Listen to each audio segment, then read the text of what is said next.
Okay, good morning, everybody. Morning. Morning. Welcome to today's panel and here to Sierra Space. Today we are discussing our efforts of enabling national priorities via shipbuilding, which of course is a primary mission of our maritime forces here, both between the Coast Guard, the Navy, and of course our industry partners.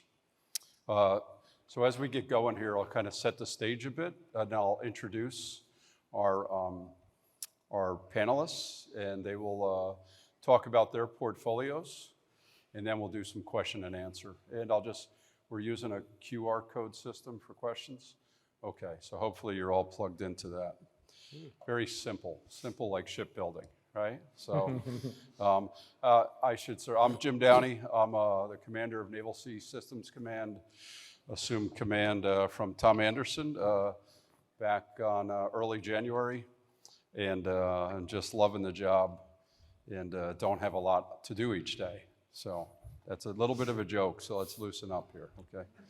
Anyway, as you're all aware, these are dynamic times globally.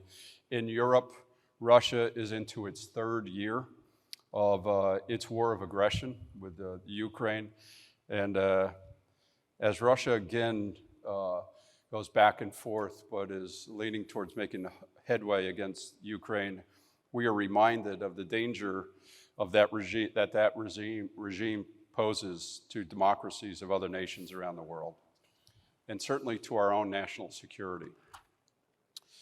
In the Indo-PACOM, our largest theater globally, North Korea continues the creation and testing of new and dangerous military capabilities, including numerous ICBMs. It now also aligns itself even closer with Russia and poses a significant threat to its neighbors, principally the Republic of Korea and Japan. And then from the US side, we have the Theodore Roosevelt CVN-71, and that carrier strike group is underway in the South China Sea, while the People's Republic of China continues to exert influence for its excessive maritime claims throughout the region. The Dwight D. Eisenhower CVN-69 carrier strike group is patrolling the Red Sea as Houthi forces in Yemen continue to attack merchant shipping, coalition forces, and US Navy warships in the Red Sea and the Gulf of Aden. To reference the C&O's priorities, and specifically as we talk about our maritime role in strengthening our warfighting capability, I think you've seen her priorities laid out as warfighting, warfighters, and foundation. In the warfighting area, the focus is putting what we refer to as more players on the field, platforms, your ships, your systems that are ready with the right capabilities, weapons and sustainment, and people, of course, who are ready with the right skills, tools, training, and mindset to lead us into this next few decades. For the next hour or so, we will talk about the platforms part of that equation and certainly the systems. As we go through the panel members, platforms and those systems matter critically to our forward deployed forces. For example, in the past week, 49 ships were deployed, plus another 21 for US Navy operations anyway, 21 additional conducting local operations. In the 7th Fleet area of responsibility, the Reagan and the Roosevelt strike groups conducted freedom of navigation operations. And this past Wednesday, the USS Gravely, one of our critical DDGs, destroyed an inbound anti-ship ballistic missile with 2 aerial drones in the Red Sea. Amidst a dynamic global stage, we need these critical players on the field. And as SecNav, our Secretary Del Toro reminds us, the future of the Navy hinges on the modernization and the readiness of our fleet today. While we have over 80 ships under contract for construction to build the future Navy. We will talk about that a bit today. Together, we must strive to build a combined Navy, Coast Guard, Marine Corps team that is modern, highly capable, and dedicated to our mission of combat readiness. So let's talk a bit about that, and we'll start with the panelists' introductions. First to my left is Rear Admiral Tom Anderson. Tom is the Program Executive Officer for ships. Think of pretty much almost all shipbuilding other than our nuclear ships and frigate.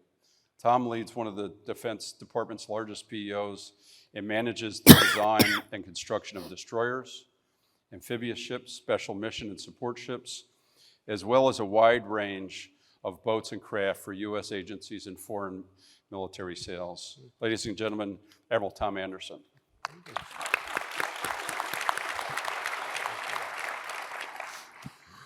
To Tom's left is a senior shipbuilder here who I've worked with extensively, Ms. Jennifer Boykin. She is the president of Newport News Shipbuilding. Jennifer leads operations at Newport News Shipbuilding, of course, our largest industrial employer in Virginia and our largest shipbuilder, building all of our submarines, classes, all of our carriers, and overhauling our carriers as well. Ladies and gentlemen, Ms. Jennifer Boykin.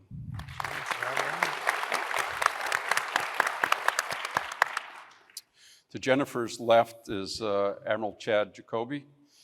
Chad is the Assistant Commandant for Acquisition and Chief Acquisition Officer for the entire U.S. Coast Guard.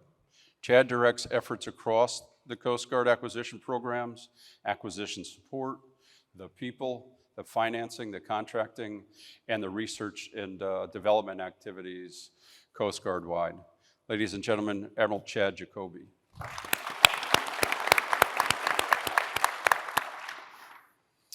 In rounding out the panel, another gentleman I've had the pleasure of working with, Mr. George Whittier. He's the CEO of Fairbanks Morse Defense. George leads the building, the maintenance, and servicing of many of our propulsion systems across our naval ships. Ladies and gentlemen, Mr. George Whittier. And with that, I'm going to turn it over to the panel and do the moderation duties. I'm going to remind folks there's a QR system for getting questions in, and we'll go over to first to Tom. Great, thank you, sir. Greetings, everybody. So excited to be here with all my friends in shipbuilding. This is a team sport, and I know many of you in the room here are key members of the team that are helping us deliver the fleet. Today we're discussing shipbuilding and its relationship to warfighting capability. When I read that write-up, I thought about it. I said, this is pretty straightforward. For a Navy, it's all about the ships. It is all about the ships. And in the PO ships portfolio, we deliver surface combatants, as Admiral Downey had mentioned. Like the mighty DDG-51 class, 73 ships in service. And if you include those under contract, over 100. Arguably the Navy's most successful shipbuilding program. Capability has been evolved over decades. And I use evolved, evolutionary versus revolutionary, important lesson for us in Navy acquisition. Under the mantra of Wayne E. Meyer, which was build a little, test a little, learn a lot. We see these ships, they're out operating with the Aegis weapon system, manned by the most capable and best trained sailors on the planet, and being very successful, as we've seen in the Red Sea, just doing a great job. In PO ships, we also deliver amphibious platforms like LHA and LPD that allow us to project power with Marines embarked, and also have those ships available to conduct humanitarian operations when called upon. And I know my friends at HII will be excited that this week we will deliver LPD 29, Richard M. McCool, adding to our amphib fleet. An amphib fleet, which we are very clear, based in the law, is 31 ships. We also deliver auxiliary ships like TAOs, TAGs, TATs, Tiagos, affectionately known as the T-ships. There's a lot of work in this sector, and quite frankly, when I came into the PO ships job, I was not aware of how many ships we were building and all the important missions that they filled. Those ships allow us to operate forward with impunity and allow us to assist domestically with platforms like crane ships being called on to help out in Baltimore right now. This month, we will deliver TAO 207 Earl Warren as we work our way forward in the TAO program.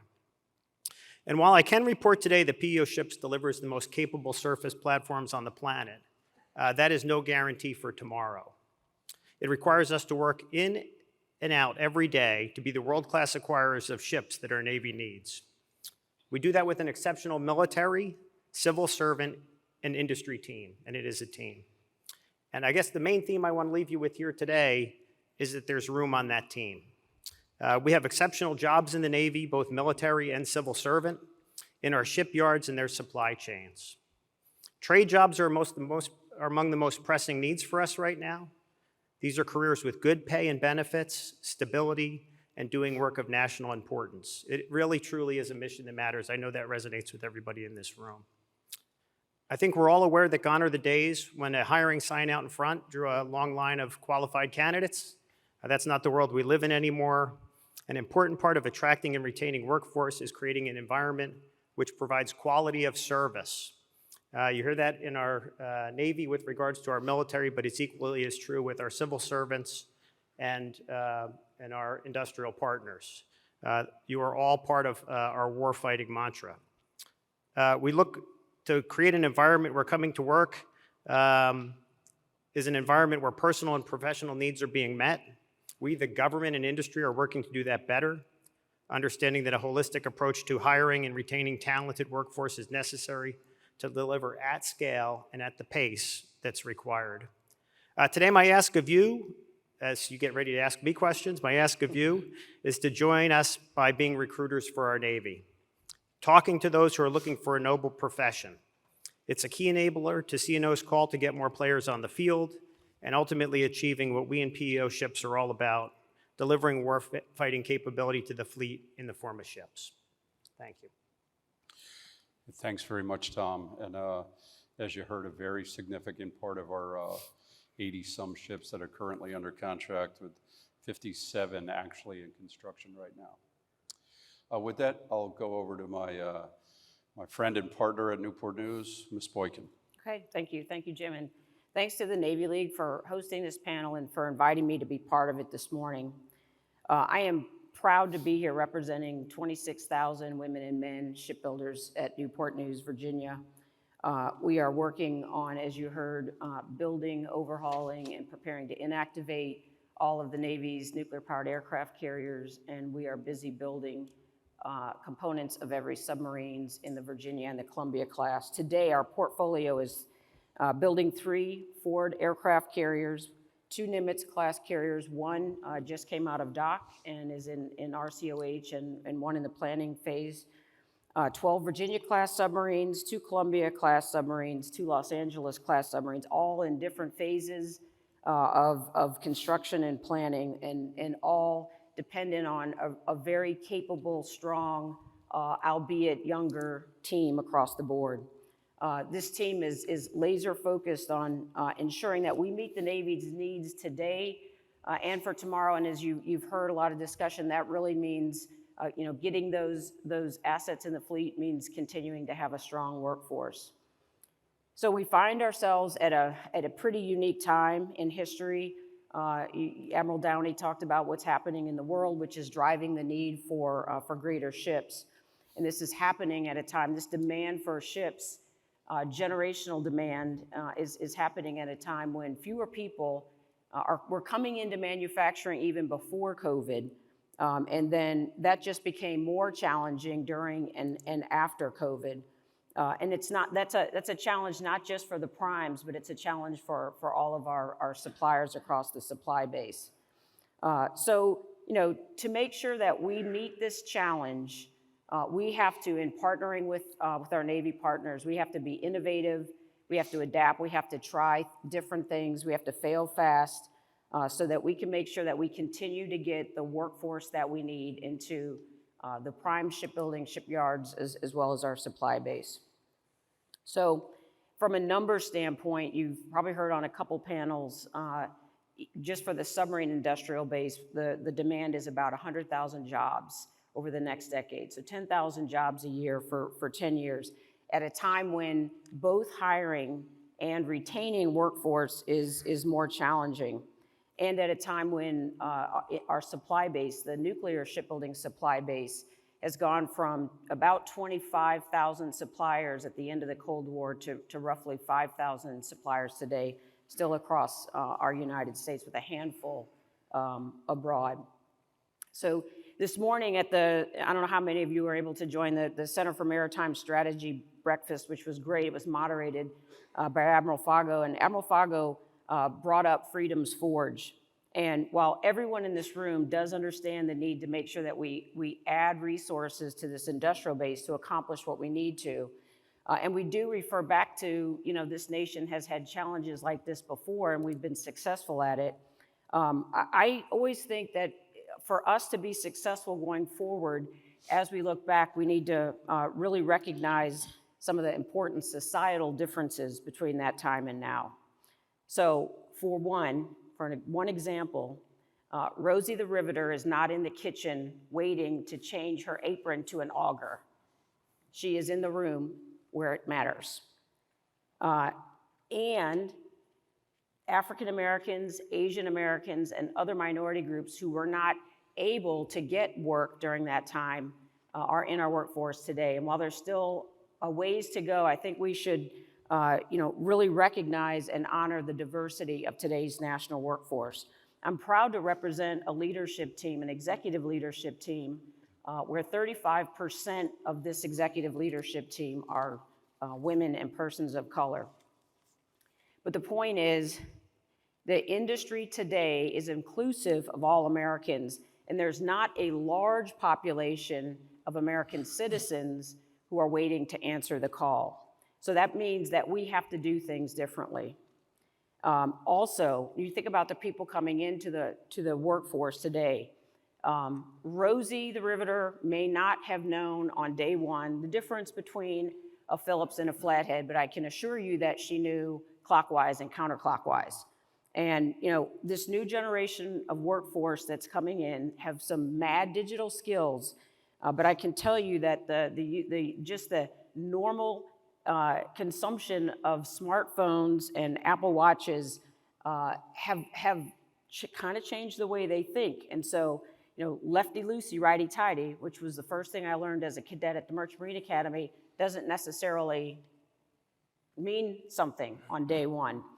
I will tell you that we're working with the Navy to increase the training pipeline in Hampton Roads through SIB funding, and we recognize that we need to grow this pipeline, not just for Newport News Shipbuilding, but this is a Hampton Roads challenge. There's Norfolk Naval Base and a number of suppliers in that region.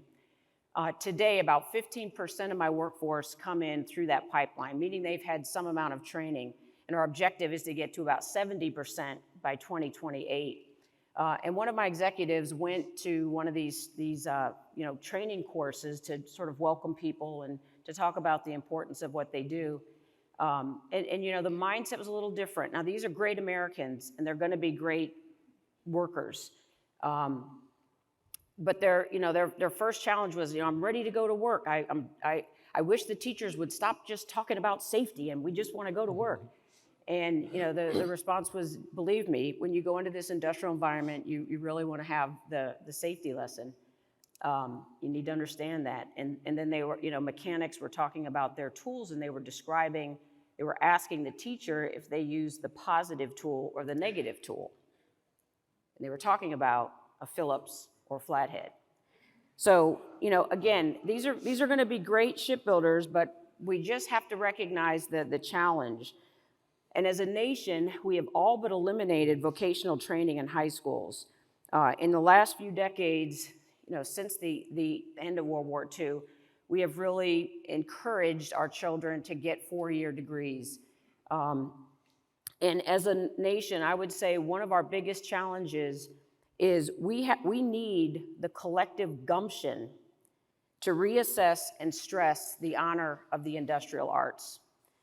The industrial arts provide careers which many of our grandparents excelled, careers which allowed our grandparents to send their children and their children's children to college. So, I want to leave us with the fact that to build this industrial might that we need to build, we need to both as individual citizens and as a nation, as an American enterprise, we need to stand for the professional valor of the industrial arts. If we don't, we're going to continue to lose the workforce that's coming in to non-manufacturing jobs. And there are a number of options for non-manufacturing jobs that also didn't exist during the Freedom's Forge time. You know, Rosie didn't have the option to go work for the Amazon warehouse or to hand a chicken sandwich out of a window for roughly the same pay as a shipyard job.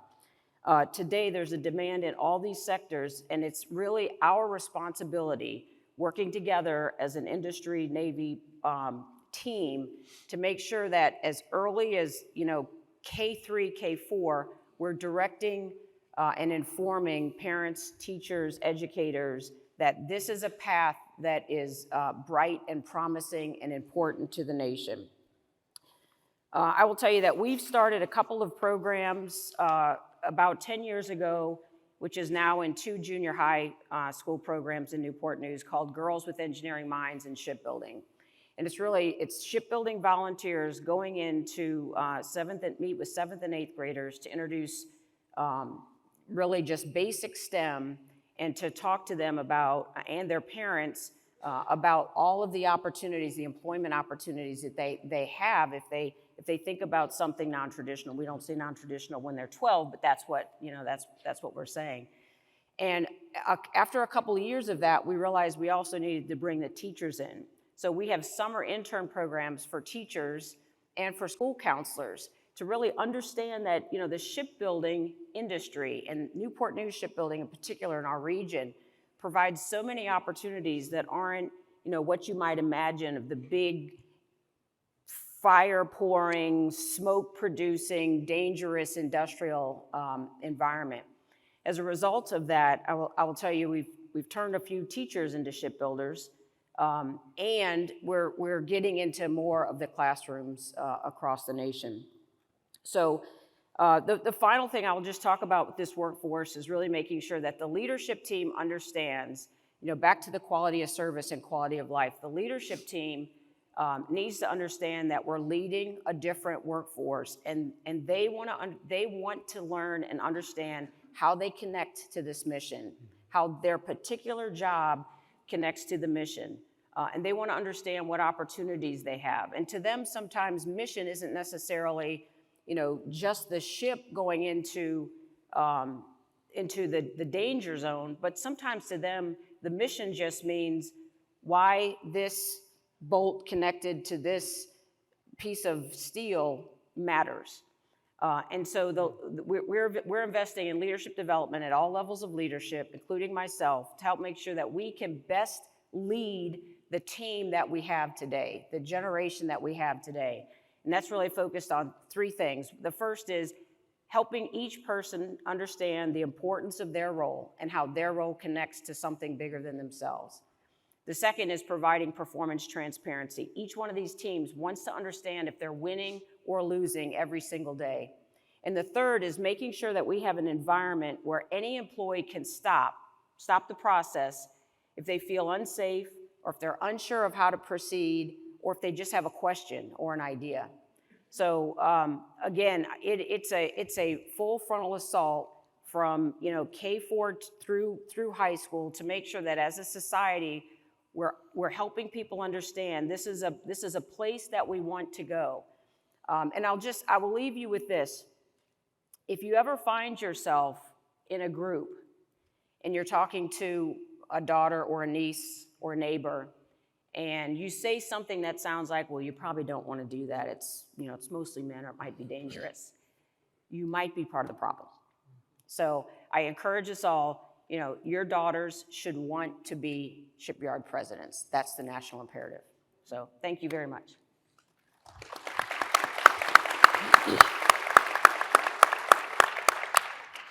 Thank you, Jennifer. That was awesome. A few thoughts as I prepare to go to Admiral Jacoby. Jennifer's description of the workforce for the shipyard is very, very similar to the active force. We are, of course, seeing diversity changes. You see it in our recruiting numbers and how we're building the future force. Many similarities. They're reaching out to the schools. While the STEM effort continues, we have very senior folks in uniform and in industry directly interacting with our middle schools in our high schools and the vocational areas to encourage high quality programs in those areas. As we reference 100,000 in the submarine and carrier area, the numbers across shipbuilding are almost 200,000 folks we need to hire into specific trades over this next decade. And then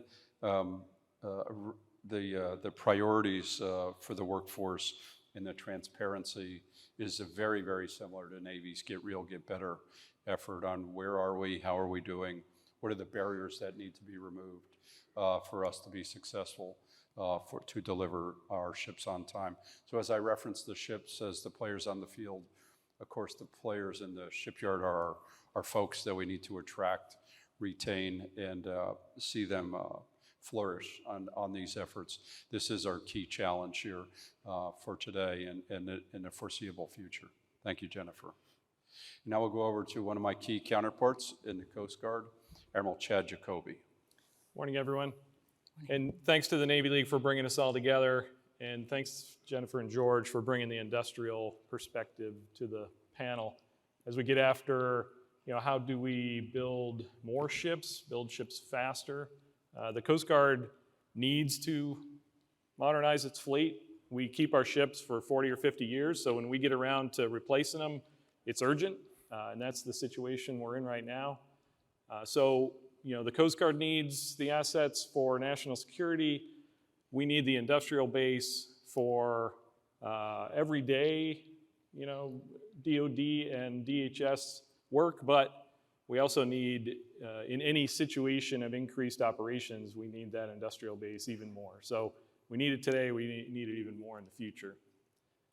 As many of you know, we're building, the Coast Guard's building national security cutters. We're about to commission our 10th one, and they're operating globally, oftentimes with the Navy, putting more players on the field, and Pacific, Atlantic, and globally for the Coast Guard.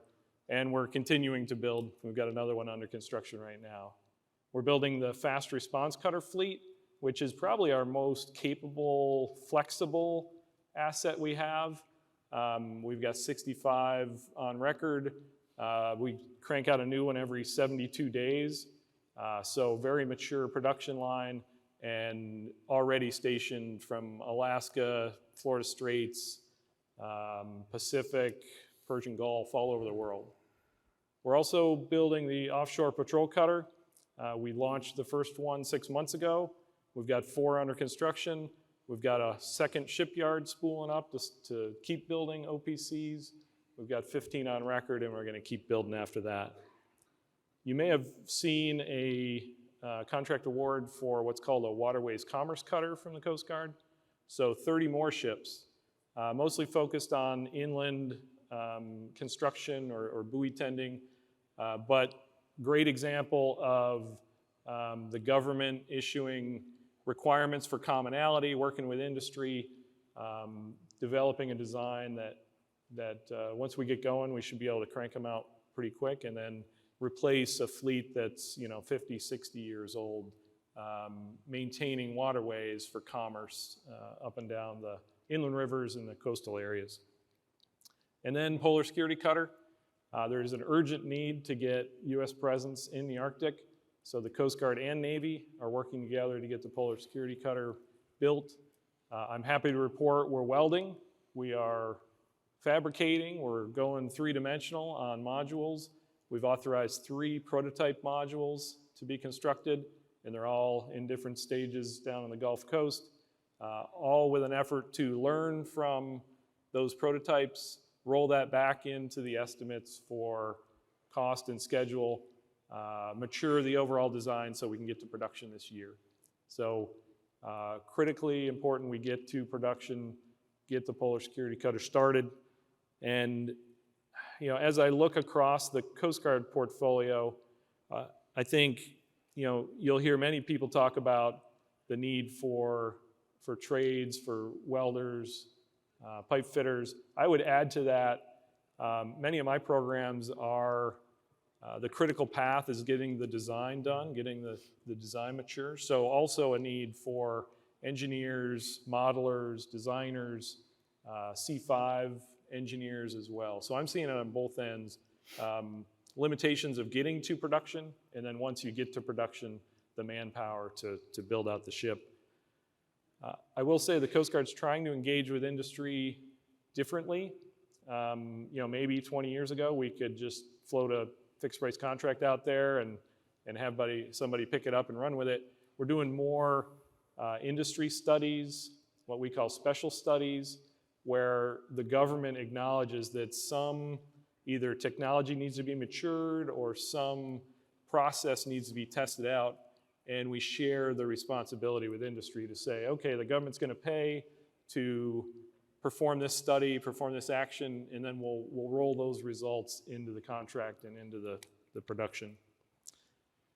Consistency, I think the government still has some work to do on providing consistent requirements, long-term contracts, funding to allow industry to align, to invest, to train in order to respond to the Coast Guard solicitations better. And then I would end with, I think because of the urgency, there's room to identify the hurdles that are keeping you from moving faster. Again, maybe a long time ago, we were able to just point at a contract and say, no, move faster.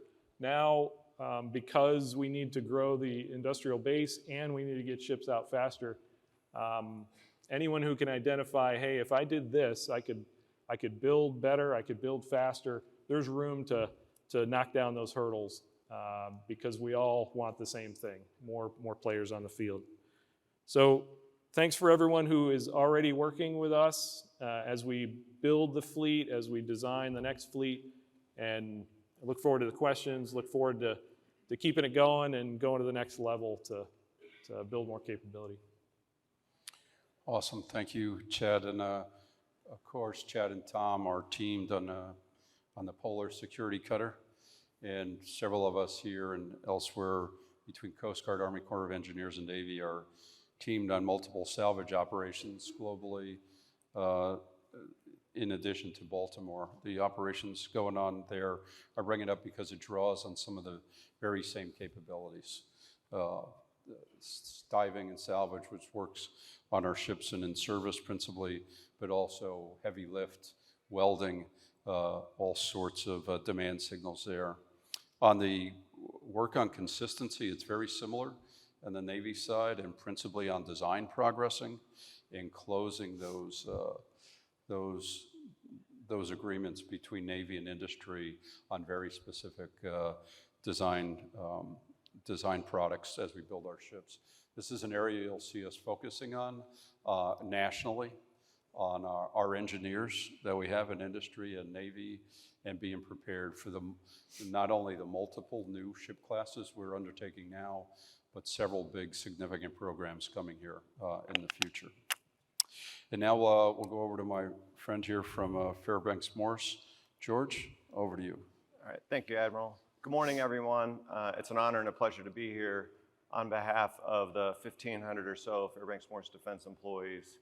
As Admiral Downey said, most of you in the audience know us as for propulsion systems, but we're a lot more than that.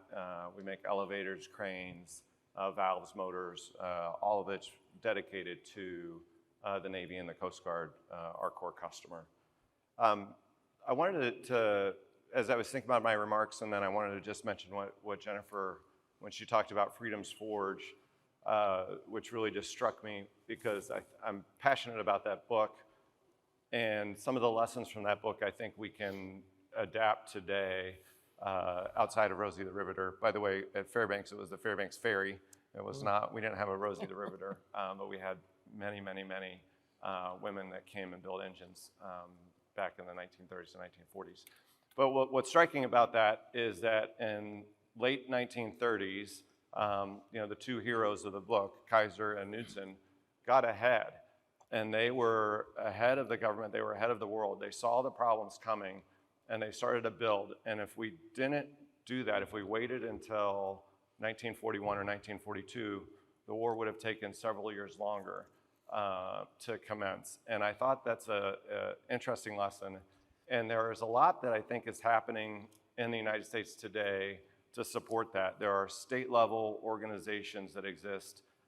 Utah has one, Oklahoma has one, Maine has one, and Wisconsin has one, just that I know of. And I'm sure someone's going to be, hey, George, you forgot about X or Y, and that's not intentional by no means. And so those organizations exist so that we can rally industry to better support the military, where we see in times of crisis, which when we, as Admiral Downey mentioned, issues in Europe, there's issues in the Red Sea, potential issues in the South Pacific, right? There are real concerns that are out there, and we need to make sure that as a country, as an industry, that we are stepping up to meet that. And then the last thing I'll mention before questions is that while we're doing a fantastic job, I think, of discussing that and talking about it, Secretary Del Toro, I think, has been very prolific and correct with his remarks. We do need to make sure that there is a steady, strong demand signal coming from the administration and the government so that from an industry standpoint, we can respond to that. And so I would hope that can be a point of discussion for today as well. So thank you, Admiral. Awesome. Thank you, George. And I see we have about 20 minutes left.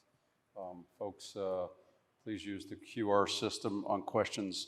I don't see any coming in yet, so I'll ask a couple. We'll see if the system's working, and then if not, we'll go out to the floor.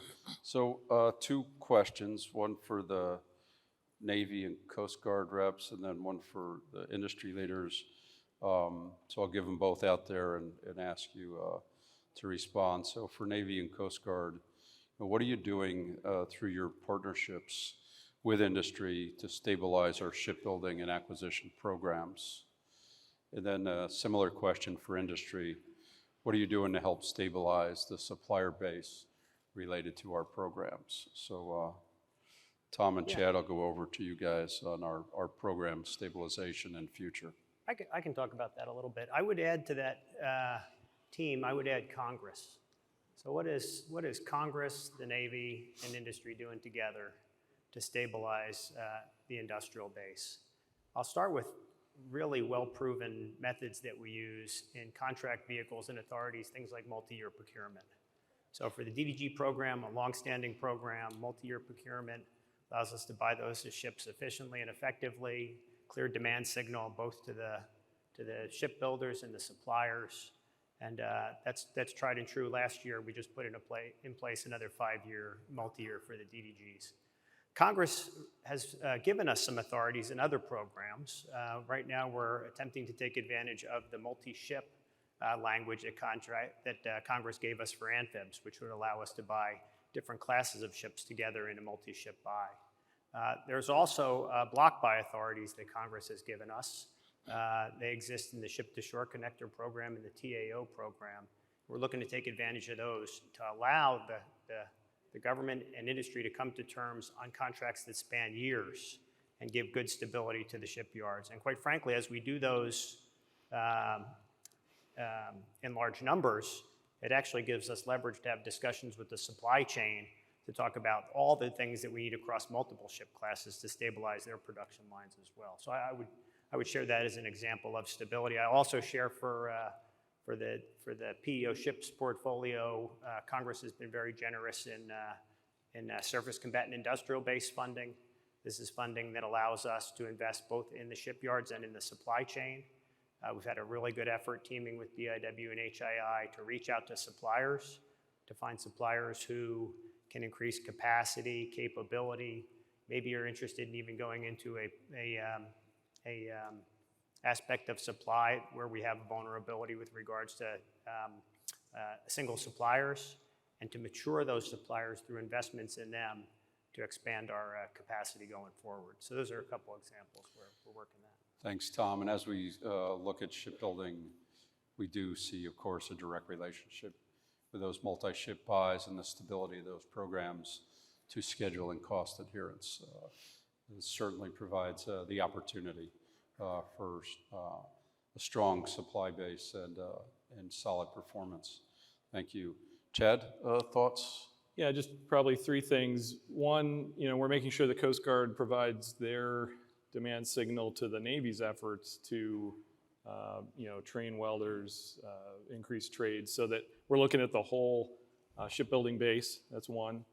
Number two would be we are doing more multi-year contracts, mostly in the service life extension side of the Coast Guard, where before we would award a contract every year for 5 years. It's bad for the Coast Guard because Coast Guard crews don't know where they're going to be living for the next year.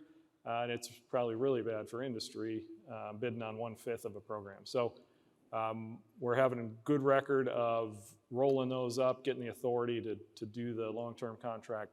Polar Star, SLEP, Healy, SLEP are all going to be run that way. And then I guess, I alluded to it in my opening comments.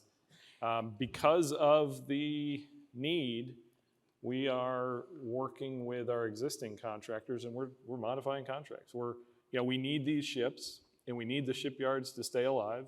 So I just say that we are taking advantage of the urgency to make sure that we're working with industry to get both of those things.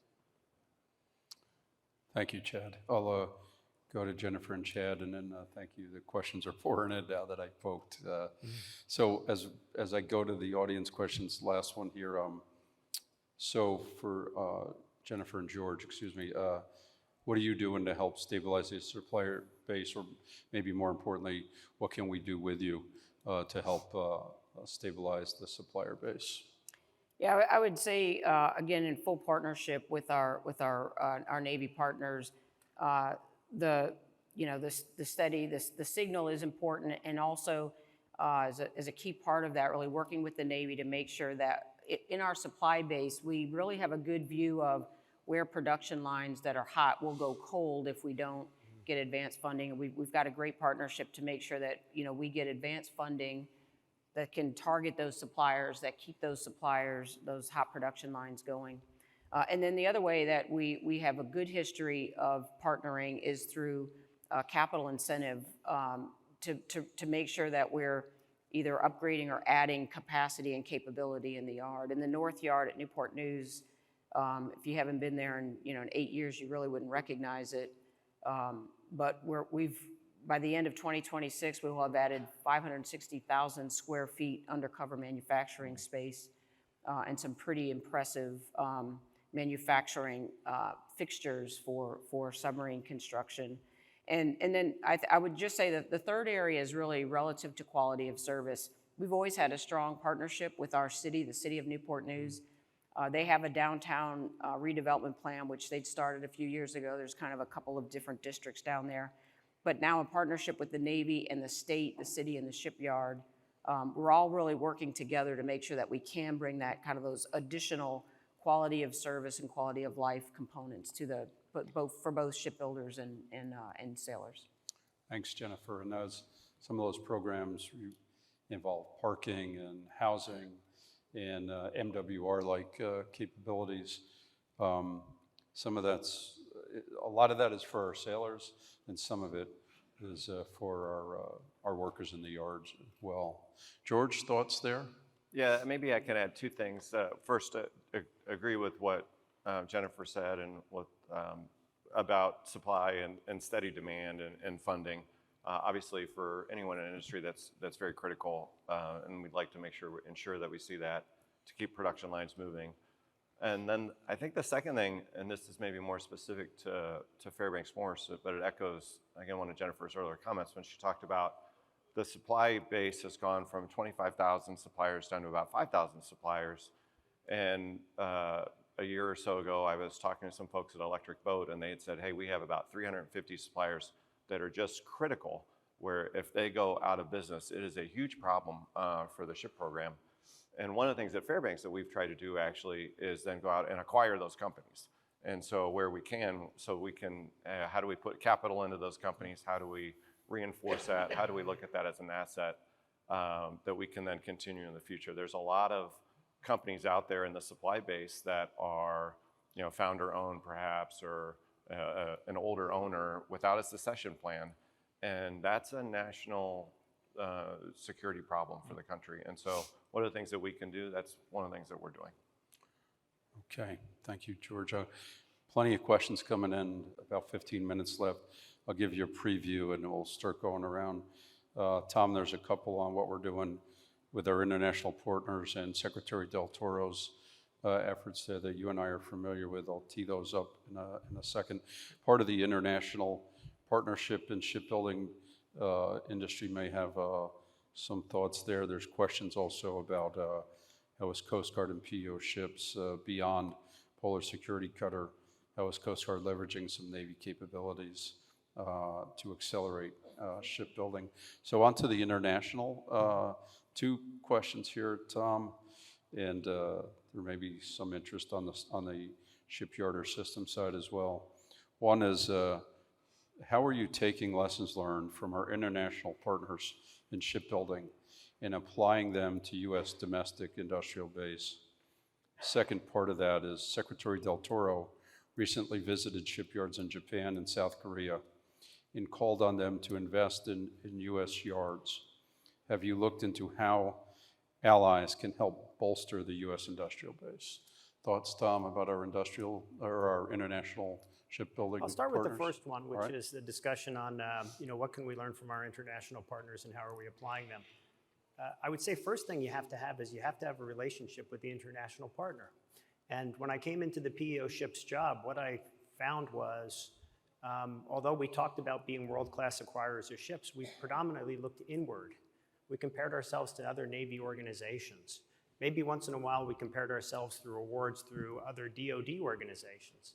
And we weren't really going out and looking at how to benchmark world-class organizations. So we set on an effort to go do that. We've kind of focused on US-based companies first, and there was a lot that we learned in how they do business. But for me, I still had the kind of question of, well, what does world-class look like in ship construction? And clearly, when you look at the data, when it comes to volume in commercial building, our partners in Japan and South Korea are some of the best in the world. So we set out to go meet them and share with them how we do business and learn from them how they do business. But that's not a first time you get together, you just, or share everything. You have to form a relationship. So we went in and we visited some yards in South Korea, very impressed with their volume and throughput. There's a lot to learn.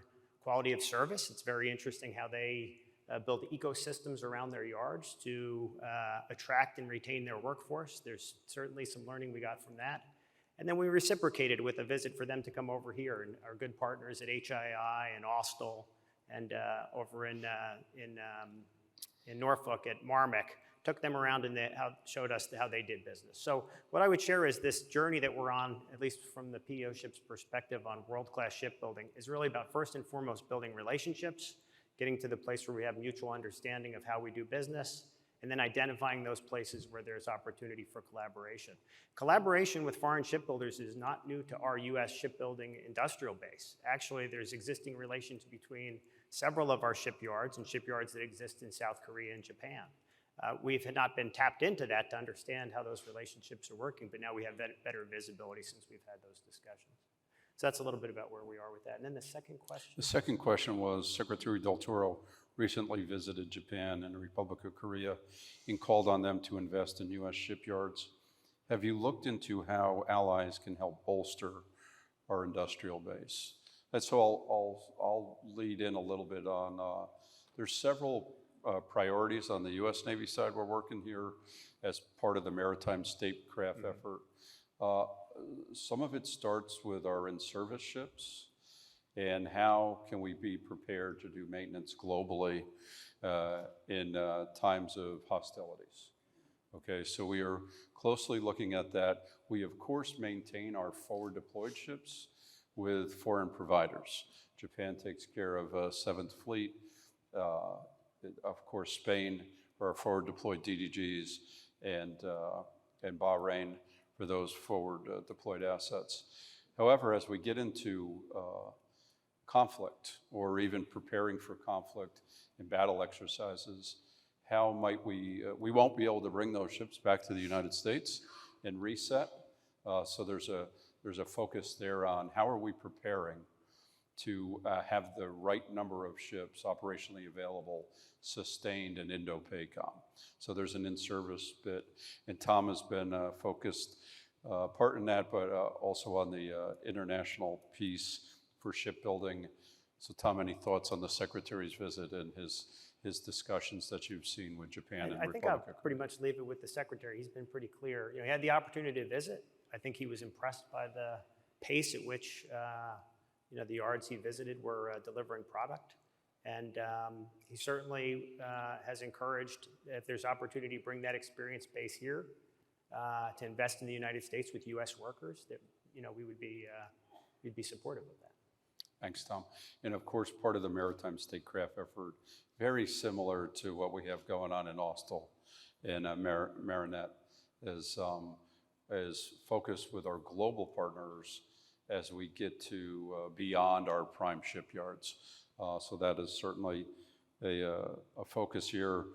And it comes from an international partnership approach with our allies, right? How are we aligned to continue to provide this capability as global dynamics change?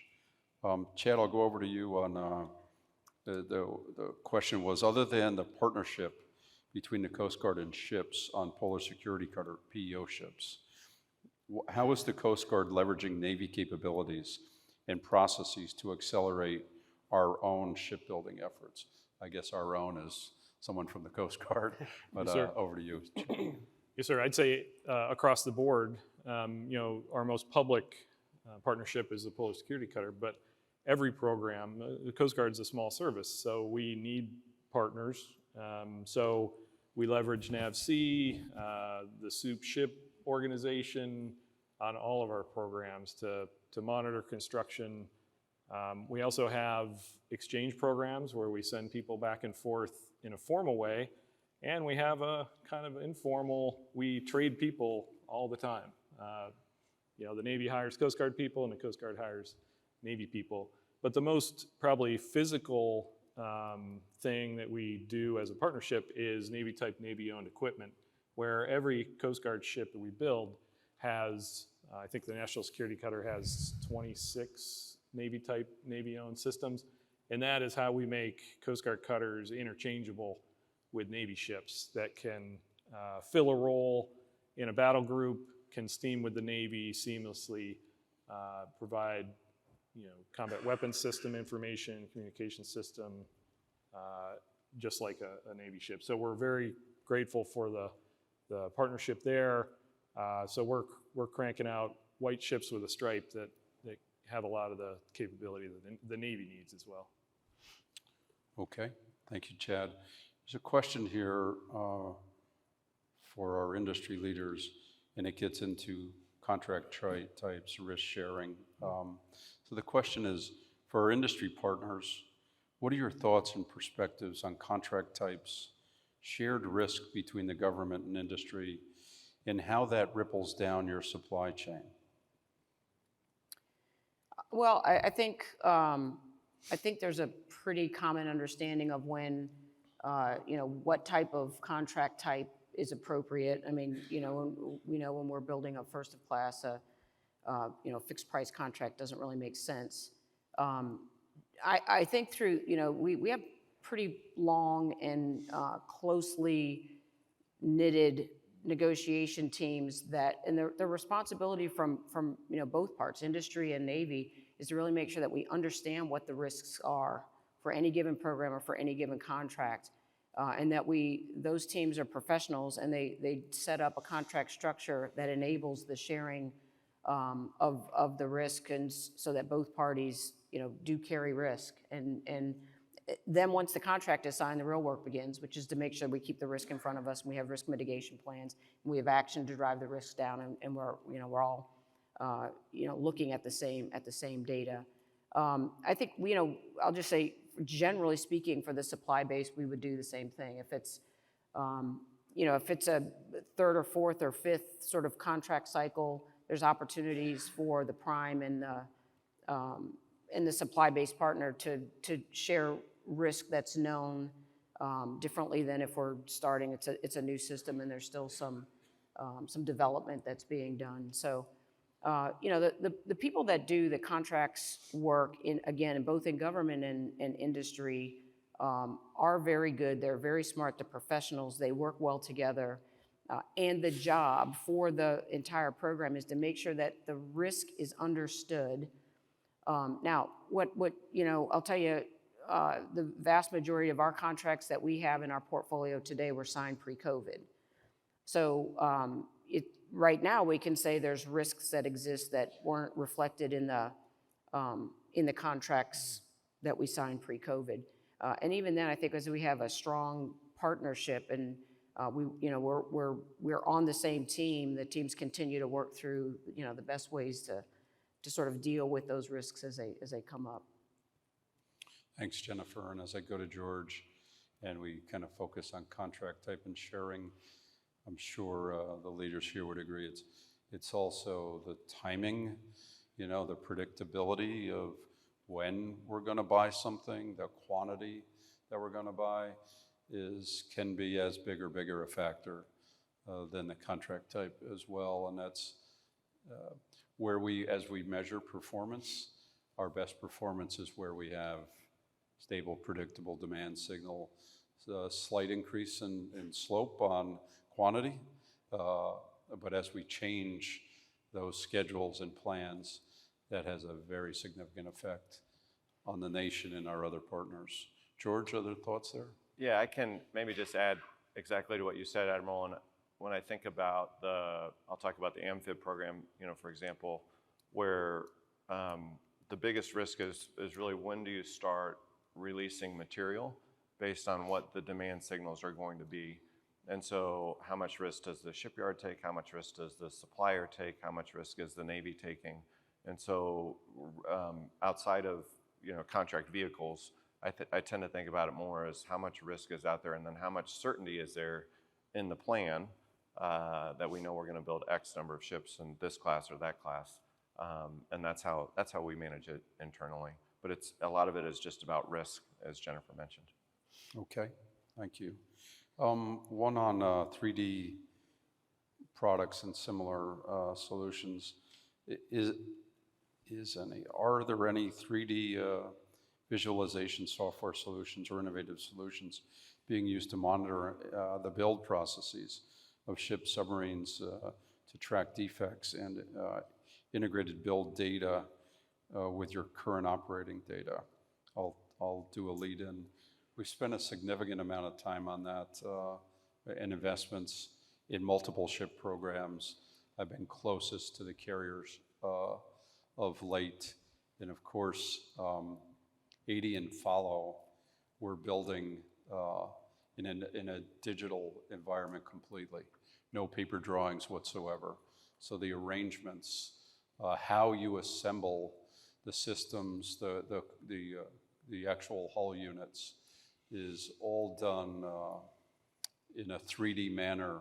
It's doing the arrangements, leveraging the 3D product model and visualizations for the workforce and out to other partner shipyards. So that is certainly one I'm aware of. But any thoughts, other thoughts there, Jennifer?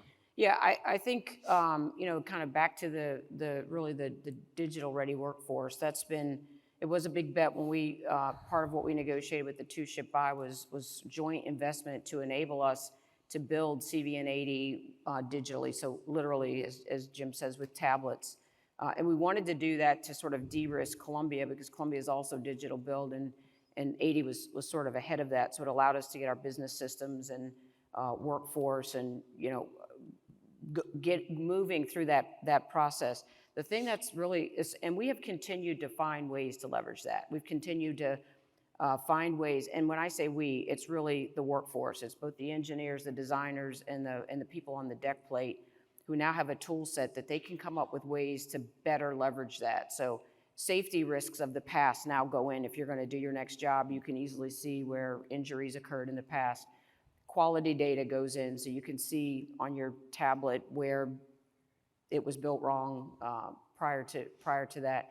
And what's happening now is the risk is almost shifting. The deck plate team is so good and so fast. They're finding ways to do that we have to make sure that we're doing good configuration control and capturing that data on the engineering side. So that generation, I'll tell you, sometimes the 25-year-olds, there used to be this tension between the engineering team and the deck plate team. Now it's more like the 25-year-olds are together and they just say, just kind of move, and we'll tell you how we need to make this work. So, but it's, at this point, Columbia class is digital. The VPN module of Virginia is, and 80 and beyond, but the other legacy programs aren't. So part of the challenge is really how do we make sure that we move that whole body of work forward. Thank you, Jennifer. George, any final thoughts there? Nothing new to add there. All right, guys, anything else? Thank you. Lots of questions streaming in. I apologize, looks like we're starting to run over here. So with that, thank you very much. And I wish you all the best as you have a successful Sea Air Space effort this year. Thank you. Thank you.